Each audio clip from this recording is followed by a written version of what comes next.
Hello friends, तो ये है वू गैंग सीरीज का 33rd पार्ट। इसके बाकी पार्ट्स के लिंक भी आपको डिस्क्रिप्शन में मिल जाएंगे। तो चलिए शुरू करते हैं। तो लास्ट पार्ट में हमने देखा कि गिलिन ज़ैन को अपने नाइटमेयर बॉक्स में कैद कर लेता है और इससे देवताओं का प्रोटेक्टिव ऑरा खत्म हो जाता है। जिंग भी इसका फायदा उठाते हुए अपनी आर्मी को आगे बढ़ने को कहता है और वो लोग हेवन की एंट्रेंस तक पहुंच जाते हैं। जिंग वहां बने उन स्टैचूज को देखता है और गिलिन का स्नेक उसे बताता है कि ये स्टैचू प्राचीन देवताओं के हैं जो खुद भी टियान के जुल्मों के शिकार थे।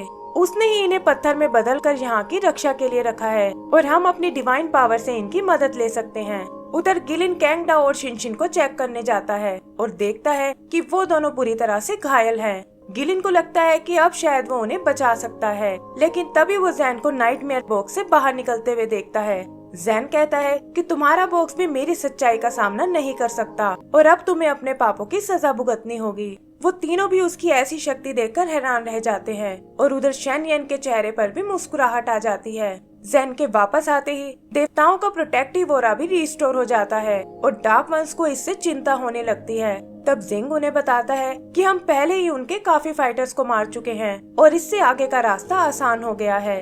फिर वो अपनी डिवाइन पावर से उन स्टैचूज को जिंदा करता है और वो लोग उन पर बैठकर हेवन की ओर जाने लगते हैं। शन यन भी उनके इस आइडिया से बहुत इम्प्रेस होता है और बाली और वू को समझाता है कि डार्क वंस को रोकने के लिए हमें इन्हें अलग अलग करना होगा।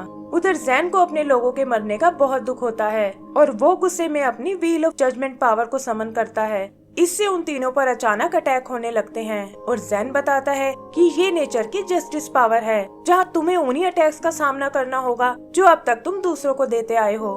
घायल गिलिन ने एक बार फिर अपने सरपेंट्स को बुलाता है जो कैंगडाओ और शिनशिन को बॉक्स में ले जाते हैं और पता चलता है कि इस तरह वो उन्हें मरने से बचाना चाहता है। सरपेंट्स के अंदर जाते ही बॉक्स वहाँ से गायब हो जाता है और ज़ैन को भी उसका ये बिहेवियर बहुत हैरान करता है।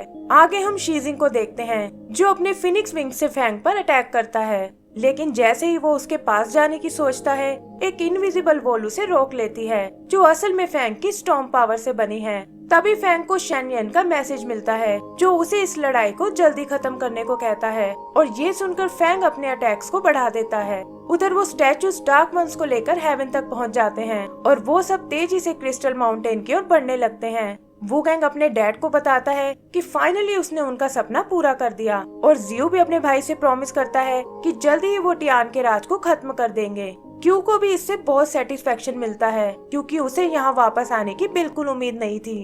तभी कीवू को सामने टीजू नजर आता है, लेकिन जैसे ही वो उससे बात करने जाती है पता चलता है कि वो इस दुनिया को छोड़ चुका है। ये देखकर उसे बहुत दुख होता है और वो उसकी खुली हुई आंखों को बंद करने की सोचती है, लेकिन जिंग उसे ऐसा करने से रोक लेता है और कहता है कि टीजू इस जीत को अपनी आंखों से देखना चाहता था और हमें उसकी आखिरी विश को पूरा करना होगा। फिर वो लोग उसे अंतिम श्रद्धांजलि देते हैं और जिंग उससे दूसरी दुनिया में मिलने का वादा करता है।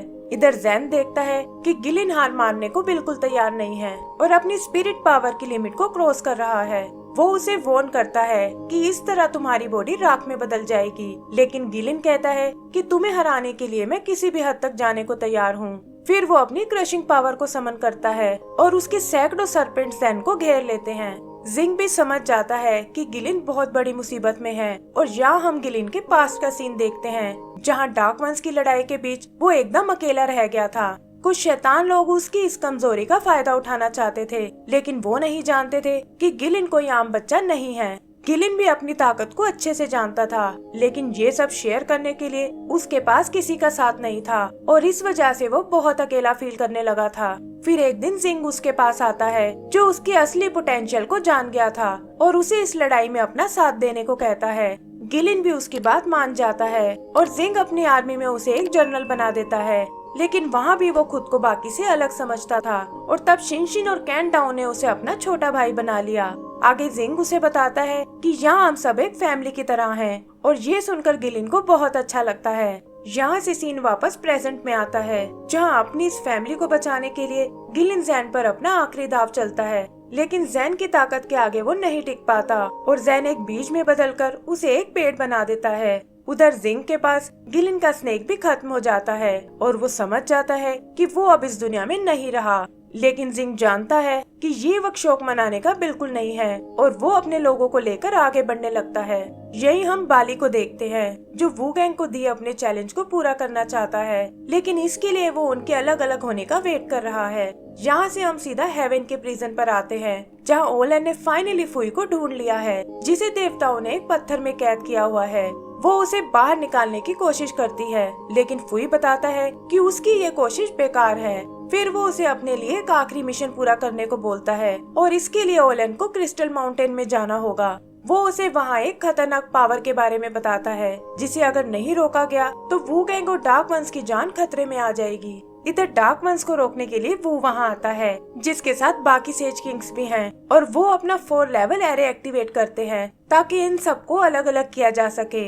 एरे की पावर अपना काम करना शुरू कर देती है और इससे वो सब हेवन के अलग अलग पार्ट्स में पहुंच जाते हैं। उधर शिप पर याओजी सबको इस टेक्निक के बारे में बताता है जिसे देवता हजारों सालों से यूज करते आए हैं और इससे बचकर निकल पाना बहुत मुश्किल है। फिर देवता एक एक करके डार्क वंस पर अटैक करना शुरू करते हैं और वू गैंग से लड़ने आता है बाली।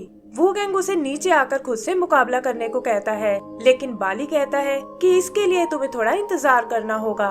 तभी लीजिंग वहाँ आता है और वू गैंग को वॉर्न करता है कि अकेले तुम हमारा मुकाबला नहीं कर पाओगे। उधर डार्क वंस के बाकी जनरल्स भी खुद को बचाने की कोशिश करते हैं और जिंग समझ जाता है कि उन्हें जल्दी ही इस एरे को नष्ट करना होगा और ये सिर्फ सेज किंग्स को हराकर ही किया जा सकता है। तभी उससे लड़ने वो वहाँ आता है और अपनी 1000 डिवाइन पावर से उस पर अटैक करता है।